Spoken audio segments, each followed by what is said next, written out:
You can generate report from SQL Server in a few minutes and can set up live query from Excel.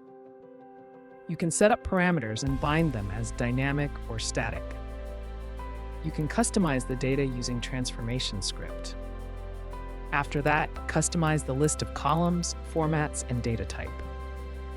And then save it. Done. You can customize your dynamic list or static list in variable sections. Set up your default values. You can then A/B test your data using Visualizer. You can try to change the parameters and ensure things are perfect. Finally, browse the data dynamically within Excel using AlphaSheet plugin. Change the parameters and query again. Done. Your data is changes within Excel. Isn't super easy? Download the free app and we will help you setting up everything.